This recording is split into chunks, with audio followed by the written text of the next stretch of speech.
Here we go.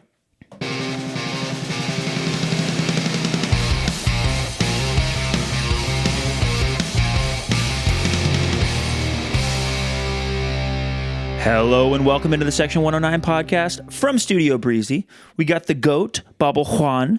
Mix and Toby for now, unless Elliot gets called into work, are in the back, so maybe it will be a quieter podcast. We will see. We're here with Jay and Matthew. What's up? And we're ready to talk about the last two games that we haven't reviewed, and then also a preview because we know, boys, our semifinal opponents. But before that, how we doing? Jay, you were mentioning before this you made some dietary changes. How are those going? I'm still sugar-free going on about a month, and I'm still having the shivers, and I still feel like a drug addict, but I also feel better at the same time. I know that makes zero sense. Have they diminished a little bit? Like the cravings? Actually, they've probably gotten stronger. But I've shit. just been pushing through. Hell yeah, dude! I'm proud of you, man. Thanks, man. Getting rid of sugar It's tough. Like I eat a lot of natural sugars, of course, fruit and whatnot. It's funny. Like I started eating Honeycrisp. This is sorry not to go back. to the food podcast, but I started eating Honeycrisp apples and they like cut down on it. But after like 3, I'm like, yeah, that doesn't do the trick. So, yeah, but at least you got something to fight it with. Yeah, that's true. Matthew, how are you? I'm alive. God, the game day jitters must have already set in for you. So it's Thursday. They've set in for me. It's Thursday. We are boys. Normally this would be 2 days out, but we're not playing on Saturday. We're playing on Sunday. Thank goodness, because it means we got an extra day of anticipation, and we are playing Flower City Union. But before that, Matthew, let's go to 2 games ago when it kind of felt like the season was crumbling, because while you and I were at a wedding, we went out and, spoiler alert, lost 3-2. Let's talk through that. Yeah, so it's been a minute since we recorded. Last episode, we reviewed the regular season clinching win at Flower City Union, 2-0. Which felt great. We then go on the road to Savannah, score the first goal through a Marcus free kick, and then we give up the simultaneously best and also softest goal in terms of our defending that I've ever seen from this team. And interesting kind of game. We end up getting a second goal early in the second half to go up 2-1. That's quickly followed by a rather unfortunate deflection that gets taken over John Burke. John Burke got the starting goal, his first league appearance of the season, and then there's a late penalty kick that's awarded and converted with a kind of the rest of the game kind of sees itself out. 3-2 loss. Not what you want. But like I don't think the sky was falling or anything. I think it was just a weird confluence of events coupled with already having clinched the league, and sometimes weird shit happens. So I think I was watching The Best Man's Toast, which shout out Josiah, who you'll never hear this, but you killed it. And Cody and Madison are doing whatever. And then I come back to talk to you right around that same time. And you're like, 2-1, good guys. And I'm like, hell yeah, let's go. And then not too long later, I'm on the dance floor, as one does at a wedding. And you come out and you're like 3-2. And I'm like, huh? And you're like the Savannah or whatever. And I'm like, huh? Damn. And it was a bit of a roller. So I'll be honest with you, I have not rewatched the game. I kind of wanted to this morning, but then based on a listener question, we did some other research, which we'll get to towards the end. So Jay, where did you watch this game? Yeah, I watched the whole game. How were you feeling? I mean, just to give my overall, not too in depth, I'd rather it had happened then than even in the middle of the season when we were like really chugging along. I'd rather it have happened then than the beginning or the middle of the season or going on into the postseason. So like growing through that the adversity of a loss only helps us get stronger. So I mean, it's a nice reminder that we were not invincible and really never have been. I don't want to be in a lull going into this semifinal. So just, I mean, it sucks, of course. I mean, but anytime you lose only 2 games on a season, and that's the second game you lost. Like, I'll take it. yeah, it sucks. Yeah, but it feels worse, right? Yeah, it definitely If does. we had lost, if that was our 5th loss of the season and we were in 4th place, it'd be like, whatever, it happens. Here we go, bring on the playoffs. But it kind of feels like when you lose your second game, you're like, ooh, I don't like that feeling. I don't know that feeling anymore. especially because it's a team that finishes 8th in the table. You know, Who took, I think, points in 7 of their last 10 games? yeah, something like that. Yeah, I mean, I'm not- it's a markedly different team than it was the beginning of the season. Look, they're not good. They played so the 24 games in the season. They played 13 games. This is a 13 game half and then an 11 game half because the 12 marker is a little bit annoying. Their 13th game of the season was the beginning of August against CFC in our place. We beat them 5-0. The remaining 11 games of the season, they had 5 points by that point. 5 points in 13 games. And what they finished with, like 19? And put themselves in playoff contention for a second. For a brief second. a hot second. Did they bring in a bunch of players? They brought in a couple. Not. I knew they had some transfers in. They but- brought in a couple. They also had a couple injury issues early on as well. Gotcha. But like they got better. Yeah. They also Yeah. were able to get a win over Club de Leon. They were able to get a win over no, they had lost that game against Club de Leon, didn't they? I forget. But they were able to beat Gold Star, I think, in a game. They beat Maryland in a game right before they beat us. Like, But when they beat us, like when they were playing against us, did they have a chance to be in the playoffs, or was it done the by first then? time that we played them, No, we this, won this 1-0. the game that we lost. No, they were already eliminated. Okay, so Some of the pressure coming off. You know those games where it's weird like that because you have nothing to lose, but it's just like go out there and play the game would of say the century. when you're at 5 points after 13 matches, like you're done. Like there is nothing to play for. Yeah. And I think they got a little bit better.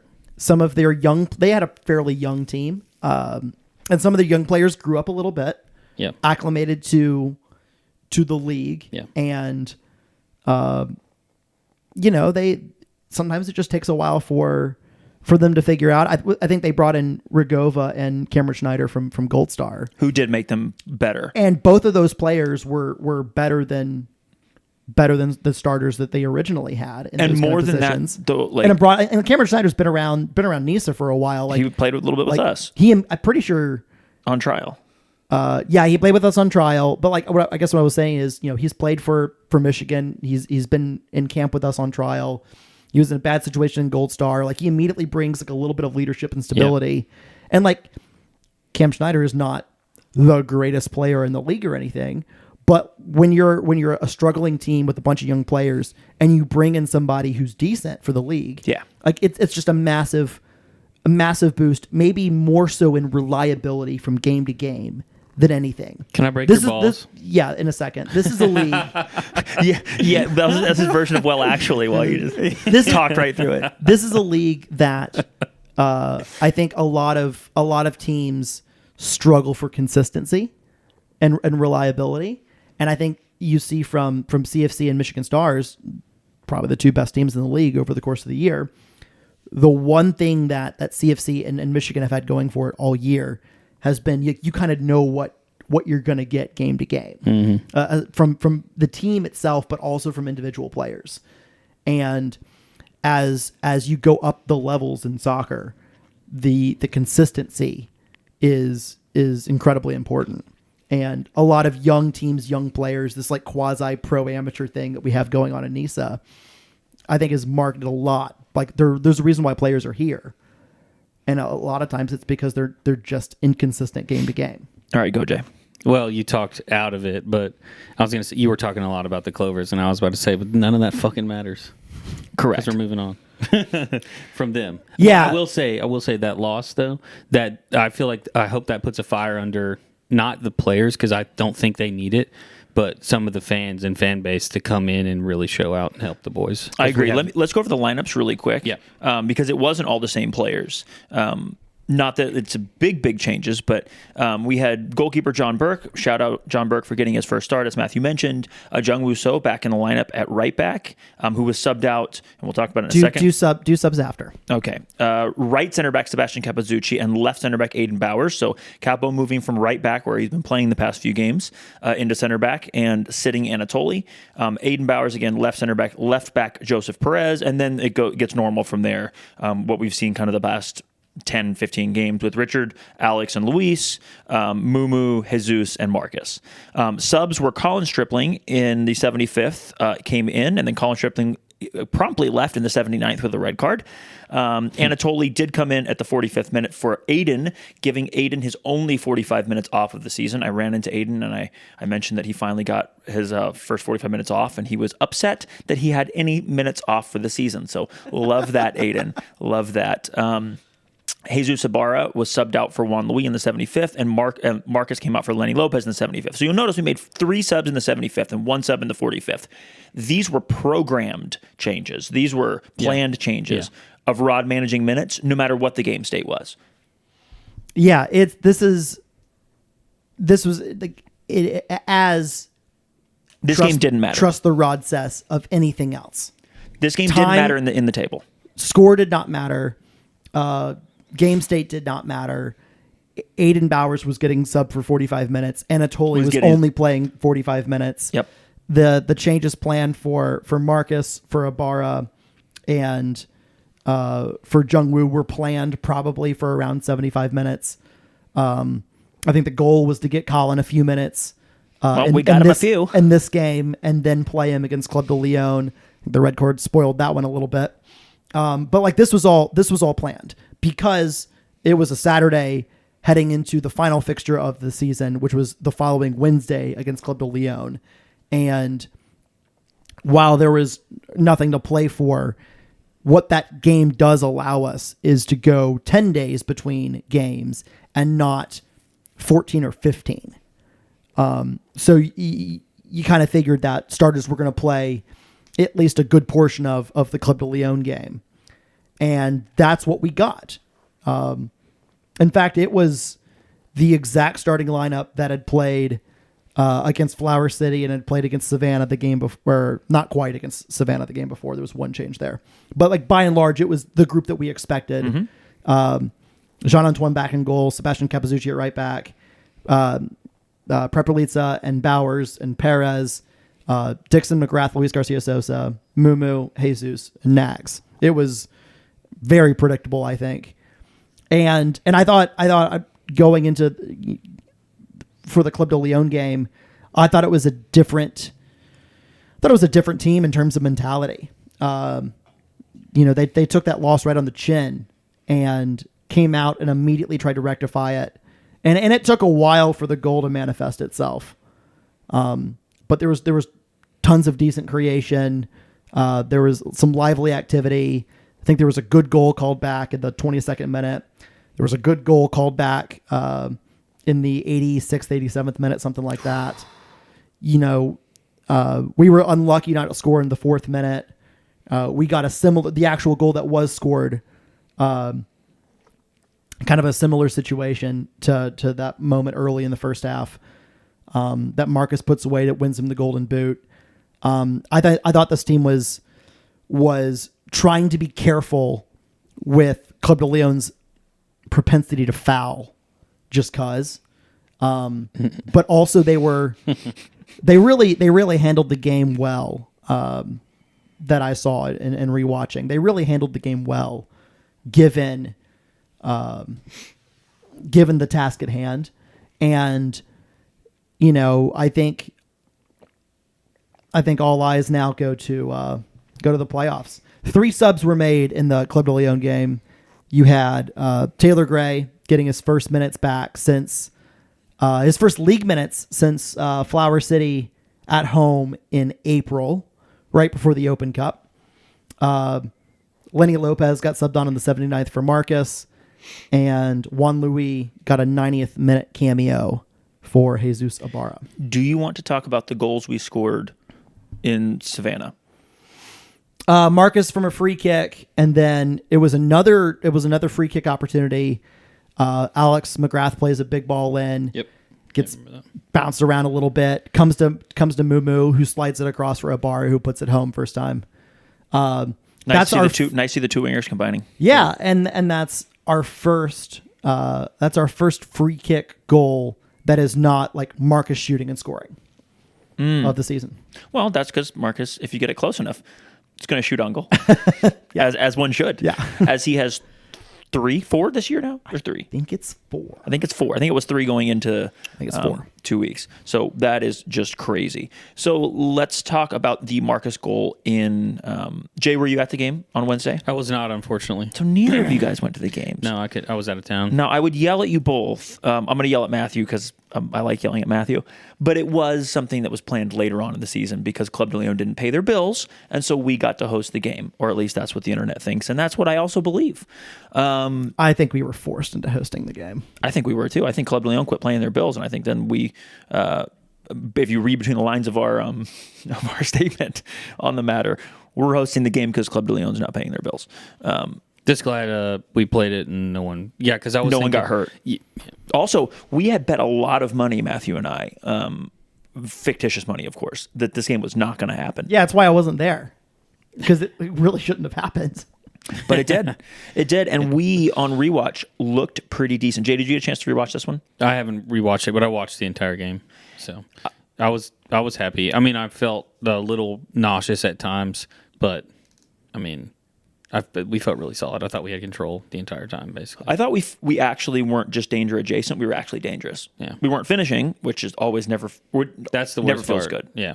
But also, I'd rather be that than just barely almost dangerous and not do anything. I'm going to point out we did finish. We did. There were 2 extra goals in the back of the net that were called back for offside. That were both good. And were both good. Yeah. Yeah, that's true. That's very true. Okay. Do we have anything left on those 2 games, or do you guys want to move forward to Flower City and then talk a little bit more about it? Congratulations to Marcus. Yeah, Golden Boot. Doing baby. it again. So, Golden Boot. Yep. Okay, so I made a little rundown that we were going to do that you're clearly not paying attention to. Why would I read your rundown? Because Even when I said right before this is your you direct us. I'm not listening to you, Matthew. So, quick notes. Welcome back, Colin Stripling from injury. Yep. Although that was relatively short-lived. We can talk about later if we think we'll actually see him in the semifinal or not. By the way, it appears to be a red card for dissent, second yellow for dissent, rather, meaning he got 2 yellows. Oh, it went down as a red card. I don't know why the referee put a yellow card up beforehand, but it officially goes in the book as a red card. Welcome back, Colin. Welcome back, Taylor Gray. Let's go. Shout out. That's a big one. Yeah, that's a real big one. Did you know he timing. was coming in when you were watching on the stream? Could you tell? No.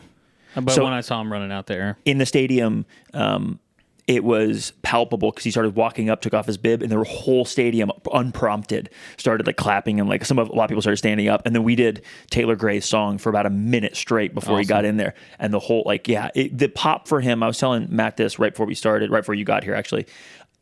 Taylor and Marcus are the only 2 players I think on this team that are genuinely recognized regularly without prompting by the average fan. Marcus because he scored so many goals, and Taylor because kind of like Juan, they look so unique on the field, whether it's the hair or the flair or the whatever, The overall the skill. goals, Yeah. it's all these things combined together. But there's a feeling that when he comes in, you feel it. When Juan would do things, and that's why you saw everybody fill up the stadium for Juan. Excuse me.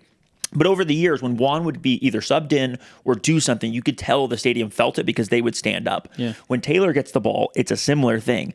Whether he has the ball or whether he's subbing in for the first time almost all season, the stadium and the Nuga section remembers him. Obviously, the Giant welcome 109s back. is in for it, but it's just really cool. Big Yeah. welcome back to him. The vibes were immaculate when he came in, and it was very, very good. By the way, How did he look? Luis Garcia Sosa, this is why you should have kept your hair long. You think he would be more recognizable? How did he look in person? Because I did watch the whole thing, but I couldn't really analyze anything. His brain still is good. He looks like he's coming back off of a long injury. He looks stiff. Yeah.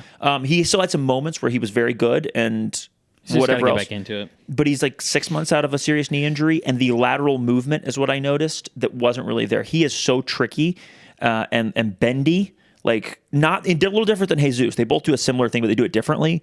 But he has an explosive thing that he does where he scoots around somebody, or he plays it around along, or he takes off 2-step. I mean, he just didn't quite have that same thing.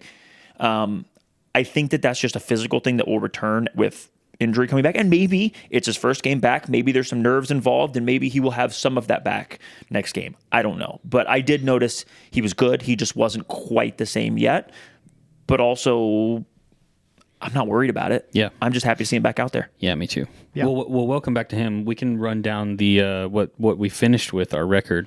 So we finished 15-7-2, 9-4-0 at home. So that means 0 losses. It's good. At Fort Finley. Then 6-3-2 on the road. Matt, how do you feel about the 0 goose egg at home? It's possibly the first year in NISA that we had a better record at home than we did on the road. Interesting. You know, something that a coach who remain nameless, because I don't know if they want to be out there, mentioned some, like, last year they felt like we were at a disadvantage at home. This coach did. And they were like, I don't know why, but it feels like, and you look at the record, we're worse at home. And they had their theory, and then I have my theory, and I know Matt has his theory. Like, we have some theories on why that might have been. This year we haven't been worse at home. On the record side, at least, we have. Yeah, if you think about the 4 draws at home, you've got the 0-0 Flower City, which we'll talk about in the preview section. Definitely. You've got a 1-1 with Savannah that we should have won. We had a disallowed goal. You've got the 1-1. That was the Anatoly being big disallowed goals for those. You've got the 1-1 against Gold Star. You've got 1-1 against Club de Leon in there as well. And I think we beat Michigan at home. We beat LA Forest at home twice. LA twice. Yeah. That feels good. Yeah. Well, and we beat Albion at home once. We beat the teams. We beat Maryland at home in our only game that we had them at home. And in fact, like, we played Maryland, Michigan, LA twice, Albion, all of those. I guess 5. There are 5 playoff teams. We played Flower City twice at home. 5 playoffs teams, and it was. God, I hate playing at Albion. I hate their announcers on their stream. 5 playoff teams, joke. 7 games against playoff teams at home, which tells me that our schedule was actually ended up being relatively hard in that respect, in terms of our home away split. And we won 6 games and we drew 1.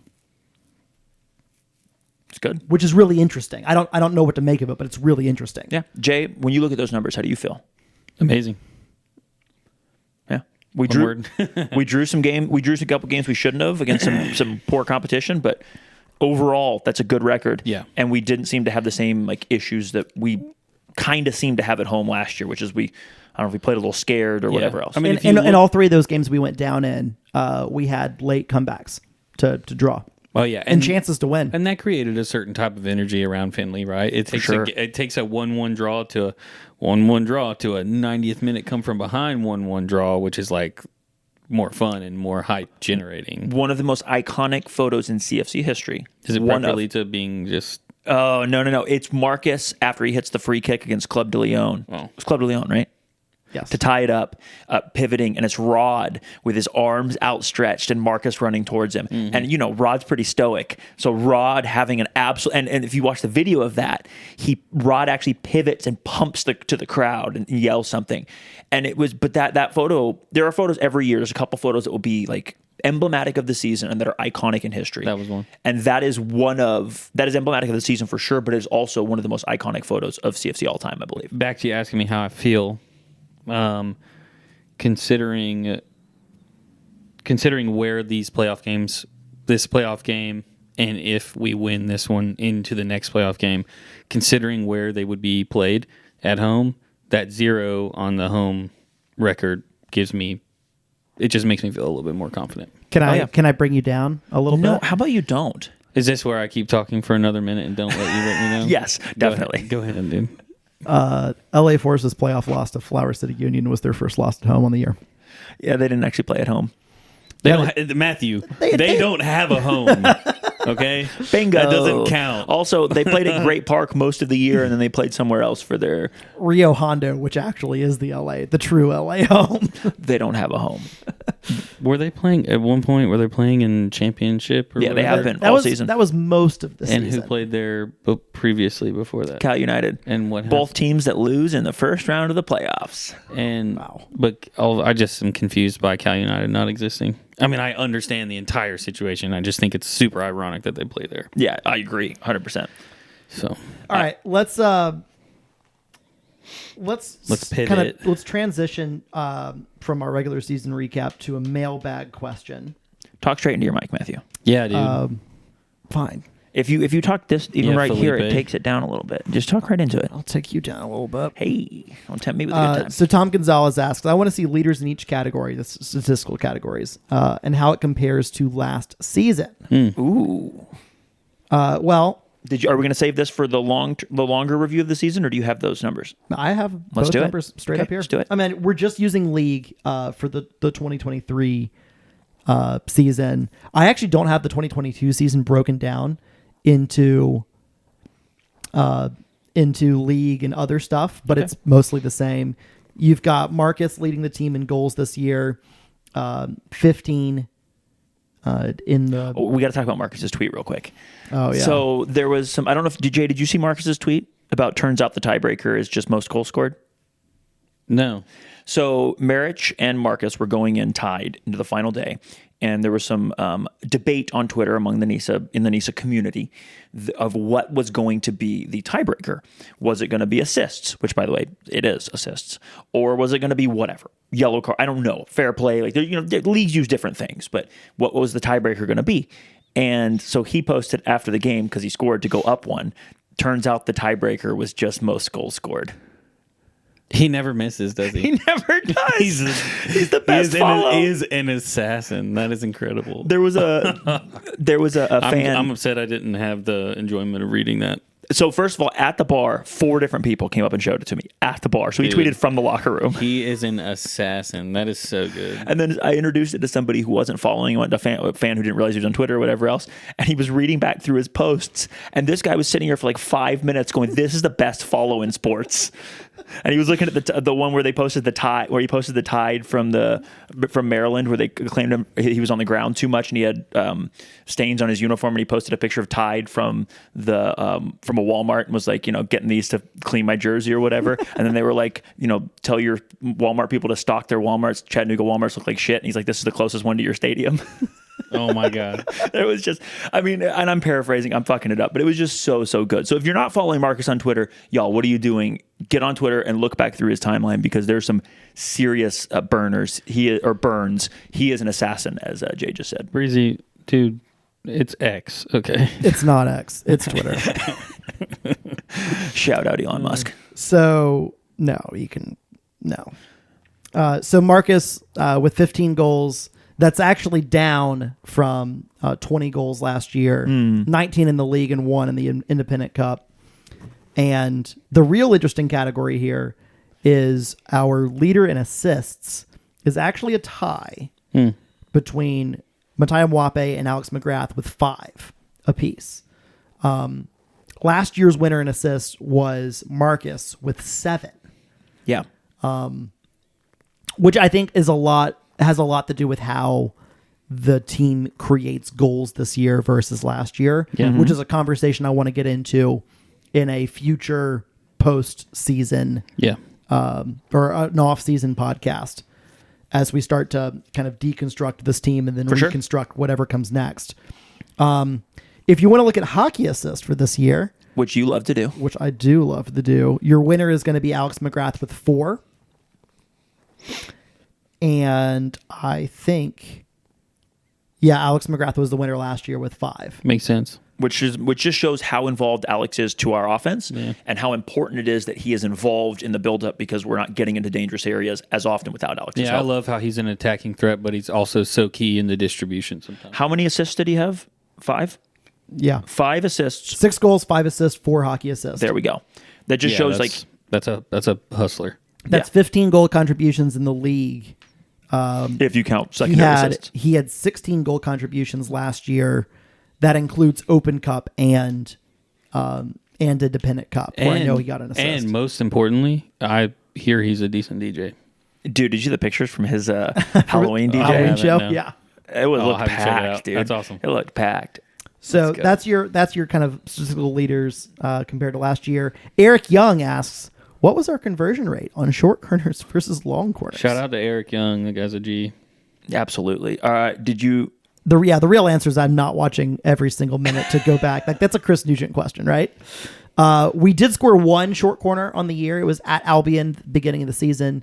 And it's not even like... Is it the 5-0 or 4-0? Yeah, it was the fifth goal in the 5-0. And it's not even like... Lenny's first touch of his career. Dude, so I don't know how, but I somehow got my internet on a Delta flight to Vegas to let me... I figured out how to stream it. I had Let's a late go. flight, so I watched that entire game on a plane. That's awesome. Yeah, Yeah, that's Matt awesome. and I were pretty well behaved, shockingly, at that game. Yeah, well, he scored in the second minute and just decided it wasn't going to be worth being insane. Yeah, so Lenny's goal in that game comes from a short corner. It's actually kind of a recycled short corner. So it depends on where you draw the line of, is this run of play or is this a short corner? I'm counting it as a short corner because Aiden Bowers is still up, for example. Mm-hmm. We also scored, is it 4 or 5 from long corners? Well, you tell us, Mr. Statman. I don't know. I wrote it down somewhere else. Matt needs a segment where it's the Tax Man by the Beatles, but it's the Stat Man. We actually scored 7 He's goals. the Stat Man. We scored 6 goals from long corners. Hell yeah. Yeah. That includes he's the Stat direct. Man. That includes 3 different types. You've got Oh, nice. Well done. corner. That was for you. That's for you, not him. Thanks. Man. Appreciate it. Served He's in still trying to talk. and headed in. You've got corner that's served in, headed across, and then back in. And you've got an Olympic kill from Alex McGrath. I was about to say, how many of those corner assists were Alex? Because did he take them on both sides? In swinger and out Well, swinger? we typically do in swingers from Alex on the. Don't say this out loud. I swear to God, if Flower City listens to this and learns something, then Call there's a us. reason why they're going amateur next year. Damn. Oh my god. Holy shit. All right, you want to move on to the next question? Sure. So I'll take this one because this is one of my closest friends, Zach Taylor. Let's go.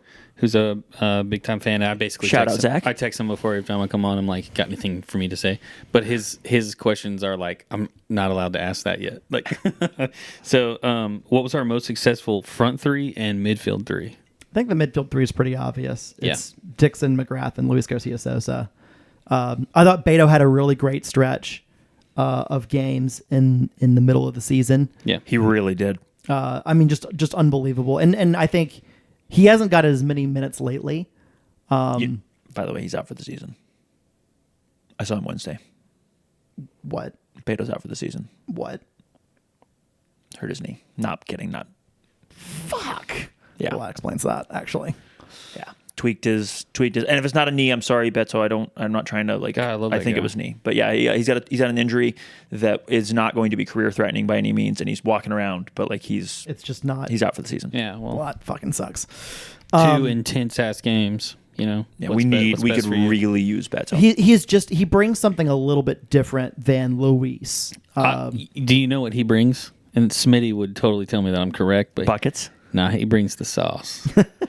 He brings a shot. It's more like the sauce, but Yeah. He shoots is the thing I always like. Yeah, he he takes it. loves to pull that trigger, and he shoots different than Luis. Luis has 2 goals, including one unbelievable. There's 2, right? I think it's 3. Okay, so he has one unbelievable finish with his left foot, but like Beto will just smash it sometimes. Yeah, he hits a good knuckleball. And it's something we talked about during the season, but when he's in there and he's at the top of the box, teams have to key on that. They have to step to him quicker. They can't wait off because if he hits that, he might score. A thing that Luis can do but doesn't opt to do as much. And so they're different looks. They're very different looks. Well, what would you have given the best midfield 3? Would you say? It's Luis, Alex, and Richard. Yeah. By the way, I think that bears itself out in just how much those 3 have played together. Just a quick side note. Zach texted me. I asked him anything else. He said, "Holy fuck, Richard Dixon is the man." I know it's been said before, but he just keeps getting better and better. it's unbelievable he's still playing at this high level. Such a at this caliber. age. It's just like it is. He's slowed down. Oh no, he hasn't slowed down at all. That's how I feel. What's really interesting is he had a incredibly injury plagued 2019. And then he had a fairly injury plagued 2020. Remember, he didn't even play with us the game in Oakland before the pandemic, and then he had a stretch of a couple games, and then he got hurt 20 minutes into the bubble. Yeah, and we were. I mean, like, it's always concerning because he was already starting to get up there a little bit in age, but he had a fairly decent 2021 in terms of. I mean, he played a lot of games. Like, he didn't have as many injury issues.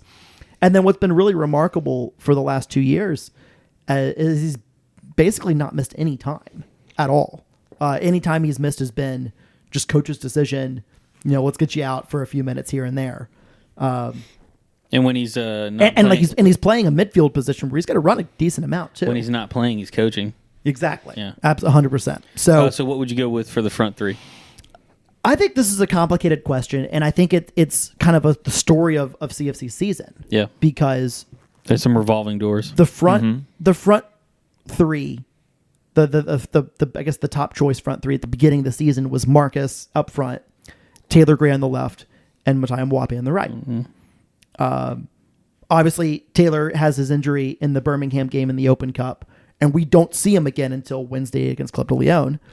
And in that time, they went through some different iterations. You had Damien up for a little bit before his injury.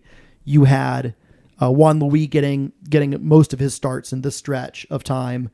Mumu in there, and the team was winning games. Like, they were chugging along a little bit. But like the explosive offensive factor that we had pre-Taylor's injury did not return. And I think, you see the club go out and sign Jesus Ibarra, who had been playing for 2-3 years or so at USL League One in Greenville, made an appearance in the TST, the soccer tournament in the summer, signing him out of there. No, and subbed in. He's played at Finley before too. Didn't he play with the MPSL Greenville team? We think he played with Greenville FC. Yeah, Greenville at FC. one point in time. R.I.P. R.I.P. Sorry, I just said rest in pieces. You've got R.I.P. in peace. Yeah, R.I.P. in peace. You see him sub in for his first minutes, and then he starts every single game, I think, minus LA away, the rest of the season. So, like, if you're looking at it from a kind of a now and second half of the season point of view, well, it's going to be Marcus, Jesus, and Mumu. Right. Because that's who's just been playing the majority of minutes together. Those are the ones that are scoring the goals. Those are the ones that are doing whatever. Yeah, that would have to be the answer. But I understand your explanation. Think? I would agree. So I'm going to disagree I'm going to go with different than both of you. I'm on the three midfielders. I'm going to say at the and I'm going to take this question slightly differently. It's not necessarily who I want starting right now, because it just depends throughout the season. But the highest we have performed in the midfield was the couple weeks that Beto just went Super Saiyan, and he scored and he was in it, and our offense was better.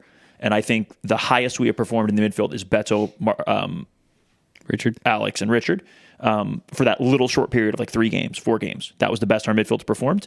And I would say the beginning of the season when Taylor was absolutely on fire, and then Marcus and Mumu, who has had an up and down season, that's the highest. There's a few games where that's the best our front three were playing. Front three have played. Yeah. The front three is a harder question, so I'll take that front three. But also, like, Mumu varies game in, game out. He is sometimes absolutely Superman, and sometimes he is just average. And then that's the story of a lot of players. But like, his season's just been really up and down, and it hasn't all clicked for him and another winger for large periods. But those are the two that I would take as our best. Also, right now, it's very clear who should be starting, not just based on injury. It's the 3 that are starting on both sets. Like, I have no issues with the coaches, but I think who's performed the best little trios, those 2 trios are the best trios for me. I have to apologize and admit something. When I first saw Ibarra play, I was like, nope, it's not it. And then, like, slowly but surely, he proved me that I have no idea what I was talking about. So, well done to him. It's I think listeners may be surprised of this Taylor Gray had played in 5 games in the season, the first 5 games of the season, and then he's got a substitute appearance in the last game of the season. That's 6 games played, 5 games started, 500 total minutes played this season. He's got a goal, 4 assists, 2 hockey assists. In 5 games. 7 goal contributions. Yeah. And that's not even counting... In 5 starts and a sub. And that's not counting like a 0.5 or probably a 0.5, 0.6 XG chance that he created at Albion. Right. That Alex shot and was saved, and then Alex puts home the rebound. Like that he could have had another assist on, yeah. Should have had another assist on. And by the way, like super he well. he scored a good goal against Club de Leon. Like he was in the right place at the right time. It was a ball played by a Club de Leon player straight to Taylor that he puts in the net, and the AR puts up his flag for offside. Yeah. I got a question from... Like it's unbelievable how he started the season. Mm-hmm. And I'm just going to say this right now. Like if we get a glimpse of that in, say, the final 20 minutes of a semifinal, like that could be the difference in that game. That's also why I said, like, you asked how Taylor looked, Jay, and he did not look that level of Taylor. Yeah. Yet. I'm leave a space for him to potentially do There- it. But there's a reason- he did not Got to look... get warmed up. There's a reason why you play him for 20 minutes in the last regular season game of the year, because you don't want his first 20 minutes to be in a playoff game. Yeah.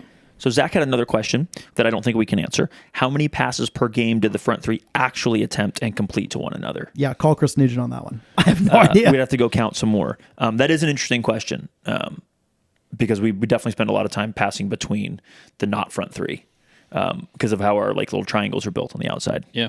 Yeah. Another question from Zach, you bad man. I like this question a lot. Where did our 12 goals conceded come from? Whew. Well, Be nice. so the question like actually is a little bit longer because it asked about like, is it coming from a certain part of the field? Is it coming from individual mistakes? Whatever. And it, like truly like more than half are individual mistakes, which With some kind of counter. No, with like we made some either a bad defensive play or a goalkeeper bobble or something that just gives them gifts them a chance. So think about this. You've got Savannah at home, penalty kick. You've got Which will count as an error for us, right? I think pretty clearly. Gold Star away, penalty kick. Savannah away, penalty kick. LA Force away, penalty kick. That's 4. That's a third of our goals conceded. Yep, keep going. You've got let's go to like the good goals that we remember.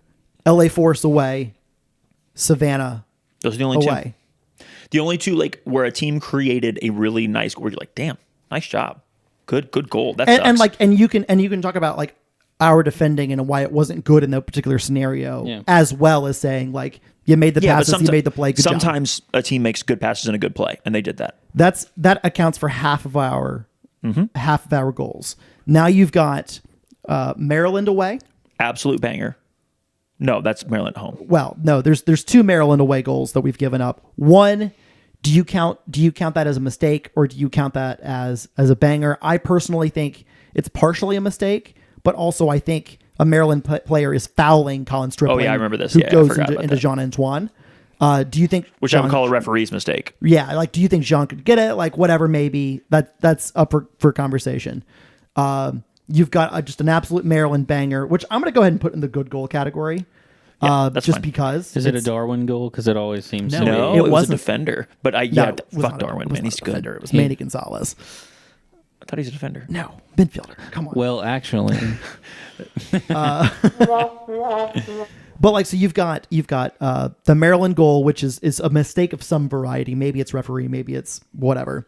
You've got Club de Leon at home, yeah. which is a goalkeeper mistake. You've got LA at home, which was a mistake, a rebound.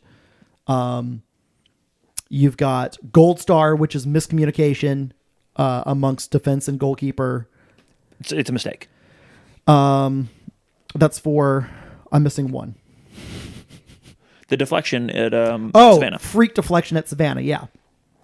So if you want to look Did at you, did you have those on a list? No. no, those are off memory. Yeah, and I'm sitting here scrolling Fop Mob, going, yep, check, check, check.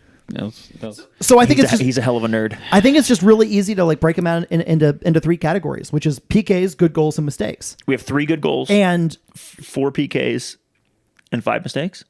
no, 4-4 and 4. 4 and 4. Okay. And your good goals include the absolute freak banger from Maryland and the freak deflection against Savannah, which are goals from the run of play that may happen in freak circumstances, but like, just I think that makes a clear category. And to what and to kind of the genesis of the question, which was like, is there a pattern on our goals that's more likely? This is too small a sample size. Like, the defense has been so fucking good this year that you can't even draw. There is not a meaningful sample to say what kind of goals do we give up. Actually, I disagree a little bit.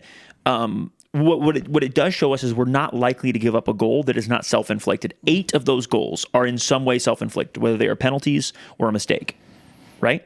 Yeah, that's actually true. So we are, and there was only 4 times we've had to stretch a little bit on some of those. Only 4 times have we given up a goal where we feel like the other team caused it without us making a mistake. So that is, first of all, means our defense has been fucking excellent all year. If you're going to use that delineation, then I'm going to say it's going to be 9-3 because I'm going to move one of the goals. The deflected goal against Savannah should never be in that position. I'm just going to set it aside. 9-3, even more. So my point here is we have controlled games defensively better than in any season in our professional history, and whether it's through defensive possession. Also, remember we have not. What was the stat? We have, as far as when scoring first, we have gone down. We finally lost 2, which would be the first 2 in Rod Underwood's tenure, by the way, where we lost, where we went up 1. But once somebody else went up on us and we came back to tie, we never let anybody score again. Was that the stat that I'm thinking of? You were thinking of that until LA Force happened. My point being is we very, very rarely, very, very rarely let another team get back in a game. We didn't draw a single game this year where somebody came back to draw us, where we scored first. We lost 2 because we had some fuck ups. And by the way, I didn't say this about Savannah, and I should have. I would chalk Savannah up to, it's not okay. We need to be better, but also we just won the title, and I think we had a little mental letdown. And that just is what it is. Let's not let it happen again. Like you said, let's have it happen now and not later. Yep. But we never even let a team come. Those 2 games we lost. Other than that, we didn't let a team come back and draw us if we scored first, because we controlled those games defensively, and we controlled the games to a certain extent offensively. But by really, really good individual defending in the regular season and in defensive possession, we were just damn hard to score on, and we were much more likely to gift you something, which is crazy. Much more likely to gift you something than to let you beat us, which is insane because we still only allowed 12 goals. Yeah. The defense is our strength and our pillar, and that's an insane thing to say about a Rod Underwood team. No disrespect meant, but that's where we are, and I feel very, very, very, very good about the defense and how they've looked this season. I want to know the answer to this next question. Go. Oh, it's so this is from Ripley and River, and shout out. They ask, how many times did the ball go into the net and be disallowed this year? Oof. For us or against us? Because mostly they were for us, and it felt like way too fucking many. Yeah, I don't actually know the answer to this. I can think of 3 off the top of my head right now. I can think of 2 in the last game. Right, 2 in the last game. You've got the disallowed goal against Savannah. That would have been the winner. There were others, though. There were others, for sure. And I don't... Maybe that's a question to prepare for our off-season pod. If we go back and think about it a little bit more, we may not know every single one, but we may remember a few more. Yeah, I don't actually necessarily know if I want to go back and watch every game, because then you start getting into referee decisions and being grieved, and I just don't want to do that. Yeah. But like it's been a few. Agreed. And more interestingly, I would be more curious about like which ones were actually good and which ones were like legitimately that's a foul, or that's definitely offside, or whatever. I can tell you 2 that were good. I can tell you 3 that were good. I think all 3 of those, yeah. Okay, so let's move into the semifinal review. Jay, do you have a hard out time? Nope. Cool. Let's move into this Flower City review. Let's try not to spend too much time on it. But I'm going to start with Rick's question, which is a very good question. Are you good with this, Matthew? No, I'm not good with this because the actual... We're not going to start with the sandwich hot dog thing. We'll go to that later. No, we're doing the playoff recap. Right. Semifinal. Oh, playoff. Oh, recap. You want to lead up to the. So we're playing Flower City Union. This is what happens when one person wants to do a show doc and the other one doesn't. So I wanted to do it and then I didn't care. on Saturday, Albion and Maryland played in the first quarterfinal. That game finishes 0-0. That was an intense game. One, because Albion. Wait. You say Flower City? Albion and Maryland. Okay, I thought you said Flower City. Albion dominated that game. Dominated most of that game. We watched the vast majority of that game. And then penalties were wild. Yeah, Albion dominated that game, except they didn't really create a ton. Maryland's kind of defensive, aggressive style in midfield really gave Albion problems putting everything together in the final third. And credit Maryland, it was a good game plan. I thought they played hard.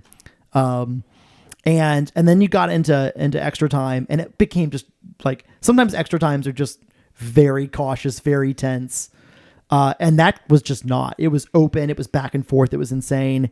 I think Maryland ended up with the better of the chances by the end because they created a couple of absolute brilliant opportunities. Including with about 5 minutes left, the biggest chance of the game to the best player on the field for either team, and he missed. Yeah. Ball fell right to Darwin. Just missed the bar in front of the goal, and he just missed. It's terrible. They go into penalties. Great set of penalties, by the way. Very fun. Everybody was going up and in the corner. Nice. Just for each Nobody team, was bang, messing bang, around. bang, bang. It was so cool. I mean, terrible. I hated it. Watching as a neutral was fun. It was fun. The Maryland goalkeeper steps up in the 8th round and is saved by Albion's keeper. And he didn't deserve that because he's been really good all year. And like everyone's going to look back. He's not supposed to take a penalty, y'all. And if he takes a penalty, like somebody said, like just like, the Maryland keeper blew it. I saw this online somewhere, and it's like, no, he didn't. Like Someone said that, really? Yeah. And That's unfortunate. And maybe they're being sarcastic. I don't know. But like, there's no blowing it when you're you have to take a penalty unless a ball had gone straight through his hands, like earlier on in the game to allow a goal or whatever else. Like he did not blow it. They kept it in. He made plenty of big saves throughout their season. He kept them in that game when he needed to, and he never got a really truly savable ball during the penalty shootout. What's the XG on penalty makes and knee hits? Like 0.76, something like that. You're asking the wrong guy. I don't 0.76 to 0.8 or something like that. No like clue. you're looking at 3/4 to 4/5 a chance to score, basically, And purely on the odds. And you get to the 8th round, like you're playing with just crazy probabilities at this point in time, and like weird shit happens in sports. We talk about it all the time on this podcast, and like it's unfortunate that it's unfortunate for the player that it happened to him, but like weird shit happens in sports, especially the further down you get on the penalty pecking order. So Albion advances. They'll travel to Michigan in a rematch of a very spicy regular season game where George has said some mean things online and also just doesn't know the rules of the league. He also no way. But the interesting game to talk about is Flower City Union 4, Los Angeles Force 2. Jay, did you get to watch any of this game? I did not get to watch any of that one. I watched the last 20 or 30 minutes live, maybe 20 minutes, not that long. And then Matthew and I rewatched the first 20 minutes, which watched the first 20 minutes before you got here. And it was fun. I'll have to go back and check it out. Flower City scored 2 in the first 7 minutes or 8 minutes. Damn. 6 minutes. It was wild. Good, So they got it out of them. So if you go back to the 4 matches that Flower City and CFC played this year, it opened up at home in April. That ended up being a 1-0 game where Flower City was incredibly compact in midfield, made it really hard for us to bypass them. Still might be the best anyone's played us defensively all year. Yeah. That game, by the way, did not have Marcus on the field because he was being rested for the upcoming Open Cup game midweek against Birmingham. The 1 goal in that game comes from a Richard Dixon penalty kick after Taylor Gray did some magic and earned the PK. Flower City created absolutely nothing in that game, and we barely created anything. And but I think it was, we talked about it after the game. We thought they might be the new Michigan Stars. Like this team, they actually have some real pros this year. great game plan. Like this team might be able to really do some stuff. And I think there was a difference in Flower City based on when they played us and when they played anybody else. And so we go up there in May and play them in a 1-0 game. Marcus, that nobody saw except for because they fucked up the stream. Except for a couple people in Rochester. You've got Marcus with an absolute banger, so we're told. But I think they would say that it followed a little bit like the first game, which was not really a lot going on. And that game also does not have Taylor Gray, so you don't have that little bit extra. But Marcus was back, and so you get Marcus doing Marcus shit. Then you get the game at home in August, which was 0-0. And this was an interesting one tactically because Flower City sat in really, really hard. At this point in time, CFC had been able to really just bypass everyone's midfield, but struggled if you went into a full bunker. And Flower City went into a full bunker. They played outside backs at both outside back and at winger, so just kind of dropping in a back six in defense, and played that way for 60 minutes, then made subs and tried to go on the attack and still think like nick 3 points. And they were pretty effective. They didn't put anything on target in that game, but they were able to like get forward and get some shots off. And that game finishes 0-0. And then we go up there, in what was the third to last regular season game. CFC wins 2-0. Flower City's in a back three, that defends in a back five and then really pushes those wing backs high. Very different from how they played us the first two times. Very, very different. And I think it's one of those games where Flower City needed points in that game to give them a better chance of making the playoffs because Club de Leon had so many games in hand. And while Club de Leon did not win any of those games that they had in hand, getting 1 point versus CFC and getting the chance to get 3 points outweighed potentially getting 0 points. Like the difference between 0 point and 1 point is nothing in the grand scheme of things. 3 would have been more beneficial. And so they go for it a little bit. Yep. Play a back three. So they've still got some numbers defensively when they have the ball and they're in the attack. But also having wing backs gives them a chance to have an extra body or a couple extra bodies available out wide to cross the ball and do whatever. And they created a couple interesting shots in the first half of our game out there in a few weeks ago. And John has to make one save in that first half. And then we get a goal early in the second half, and it's fairly academic from there. But I think that's a sign of things to come when it came to the LA game that they played. Because can I read Rick's question now? I think it fits right here, Matthew. Yeah, do it. Jay, after you're the only one who hasn't seen this, I don't think, or maybe you've read it now that Matthew just did his whole preview. After Flower City Union's success attacking LA Force, scoring 4 goals, would you expect them to try the same with CFC, knowing it could lead to giving up a fair amount of goals? Or do you think they'll use their prior tactic, which they used against us, which you just mentioned, and try to hold defensively to play for overtime/PKs? What do I think they do, or what do I hope that they'll do? I mean, give me both for sure. Yeah, I think they're gonna sit in and let the game come to them, because I think we're gonna have. I mean, I don't know, because the LA Force and we aren't the LA Force. We play very different than them, so I don't see just because that strategy working in one game, they would bring it to us. And I hope that they play on the offensive and they try and go hard, so we can completely change their game plan immediately by trying to hit them with something fast and furious.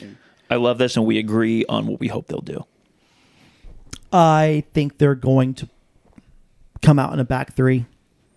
And I think they're going to try to play us the same way they did in October, the same way they played against LA Force, which is they want to try to have their cake and eat it too. Yeah. They try to be defensively compact. We're going to have the ball a lot more than LA Force did. So they're going to be defending with those numbers back more than they had to. Yeah. But I do think, that they're gonna especially after scoring 4 goals, especially after getting a little bit of confidence in a road win in the playoffs, and especially because they have absolutely nothing to lose. Yeah, they have 0 to lose. I think I think it'll look like they're trying to do both. But I fully expect if they're able to get the ball, especially for some stretches during the game, that they're going to push those wing backs pretty high, and they're going to look to try to get, Kavanaugh and Stephen Elias to provide some balls in for Diakate or for Luke Ferreira, or somebody. Like, I just wouldn't be shocked to see that. I think it'll look a little bit less than it did against LA Force, but that's mostly because I think we're going to have the ball a lot more. Mm-hmm. So I think I'm somewhere between the two of you. I think they're going to set up much closer to how they set up originally against us, because it sensibly worked 3 times. They made it really tough to score, and the highest probability of them winning is us going to PKs. That is the highest probability of them winning. However, I think what Matt said bears some fruit. I think as they've grown this season, they've started pushing their wingbacks more forward to get more danger going forward. So instead of just completely just kicking it long every single time once they get it back, which they had no offensive even like drive, much less like danger in that first game, I think they've evolved from there. So they're going to try to push those wingbacks high and actually get forward. And look, Ferreira played with us last year. He's a different player now than he was at the beginning of the season. So I think they'll try to capitalize on that, and they will be a little bit more open. But I don't think they're going to come out like they did against us or LA Force. And if they do, I think they will. I hope they do. I think they will quickly get pinned back, because we are a far better team in possession than LA Force is. And I think it's naive to come out against us like they did, and I hope they do. But I think that they know what worked against us, even though they didn't get a win. They knew what shut us down. I mean, we were not very dangerous in that first game. We just happened to get the penalty. Not that it was luck, but like it worked out for us. Man, I just think they're going to play that probability, and they're going to take a few more chances going forward, but they're really just going to try to stuff us and get one of those chances going forward. I think that's a CFC centric look at it. I think if you looked at it from Flower City's perspective, they probably think, because we're talking about 2 different formations right now as well. When they were bunkering against us, I don't think they're going to play a 6-4. I think they'll play a 3 We should again. ask the guy blowing the leaves what his opinion is. Hey, buddy, what do you think, Flower City? I mean, I think based on their personnel, based on who's been playing regularly, like the right back that played against us for the first few games of the season is not in the team for whatever reason. I don't know if it's injury. I don't know if it's preference, whatever. Like, it's one of the reasons why Stephen Elias is playing as a right back or a right wing back. I think there might be some personnel issues, whether it's a group of players that have kind of taken the step forward for them specifically, that they feel like this is just like kind of the best group, or maybe it's the best 11 players that we have. This is the best way to fit them all together. And if you look at it from that perspective, it may not necessarily matter of, we'll just play a back 4 with 2 wingers that tuck in, and that gives us the best chance. It may legitimately be that like this is the group they've got, and they have to play this way because it gives them the best chance of winning games, even though it might make them a little bit more open, because they were carved open against LA Force a bunch. They just also happened to get the 2 early goals to change game state. They needed to win against us, as you pointed out. They got an early goal on some horrific LA defending, and then they got a second goal on, again, some horrific LA defending. And look, it's solid execution from Flower City. But after that, they were playing with house money in a lot of ways. I think they're going to come into this game with more discipline in positionally is what I think they're going to do, regardless of how they set up the personnel. I don't think they're necessarily going to set up with a six-man back line like they did last time, essentially. But I think that they're going to set up just much more, kind of like Jay said, absorb pressure and break out. And I think they'll break out better than they did in that game. But I think they're going to sit back. This game against LA Force that we watched, they really didn't sit back. They had the line of confrontation where they were pressing. Even with 2 goals, they were going for it. At the halfway line, they were meeting LA and trying to press with those players. I hope to God they try that against us, but they won't. Yeah, you know what's funny is I was listening to a podcast. I can't remember if it was the last one or if it was the one before that, but I'm about to go outside and kill the guy with the leaf blower. I love because you're a professional. Like Matt and I are like, that's kind of annoying, and you're like, I'm gonna kill him. Yeah, I would. If this was the studio, I'd be running out there being like, what's going on? Damn it, where was I going? Sounds like he's in my front yard. It might be my lawn guy. He does sound like he's on the porch. I was going somewhere, and I had a thought. You listened to the last couple pods? Okay. So, and you mentioned something. You mentioned that any team can come in and try and set up in Findlay. I think I'll have to find it. It was a couple pods ago. Any team can try and come in and set up the way they want to in Findlay, but the way the way Rod structures his team is where he takes all of that game plan and all of that option away from you by controlling the game. Yeah, this is why I think they will have the same game. Flower City will come out with the same game plan, with the same idea of how to play. And I think we are going to dictate to them, no, you're going to sit back a little bit more. It's killing me. Just because that's going to be how the game like plays out. They're going to want to get forward. They're going to want to try to get some numbers and take their chances. But if we are dominant in control of possession and driving the tempo, I think we are going to dictate the game to be, well, better just sit back in here for a while and hope the opportunity passes. I'm going to read. By the way, it's a great question. I love it. I'm going to read a quote from Brian. It's funny when you know people's animals' names, you know who they were. I'm going to read a quote from Jordan Sullivan, Flower City's head coach. Oh, sorry, that was the question before. It was Brian. Sorry, the last one was Rick. I was just saying that was from Rick. My bad. Both great questions. Yeah. And this was posted to CFC social media. He said, Chattanooga are a fantastic team. They're very well coached. They've got some fantastic players. In the 4 games we've played against them, in my personal opinion, I thought we've been right there. Who said this? We're going to go for it. Rick did? Jordan Sullivan, Flower City's head coach. So if he says they're going to go for it, but also... First of all, that could be a tactic. Second of all, that's just... If he thinks we... Okay. I hope he does. They have made life difficult for us, but they haven't been right there. They haven't created anything. I think you are doing... Oh, no, you said I'm looking at it with a CFC centric. Yes, because as Jay said, everyone adapts to us. And by the way, I hope they don't, and we will tear them up. We will rip their game plan to shreds and burn it and burn them repeatedly for goals if they try to come out and don't, like, they will succumb to our game plan. Now, will we execute it well enough? I don't fucking know. But there has not been a single team that has come into Finley Stadium and imposed their will since Rod Underwood got here. Yeah. There have been teams that have played better than us. There have been teams that have beat us, but there's no one that's come in actually to any game and imposed their will on us except for Atlanta United and to a certain extent Birmingham. Yeah. And even then, and we still took them to penalties. Well, and arguably, against Atlanta United, we still played our game the entire time. Yeah. I would argue there's actually only one game where we did not play our game plan whatsoever, and because we could not, and it was Memphis in the Open Cup. Now we got a goal in the first. We got a goal in the first minute, and that changed the game completely.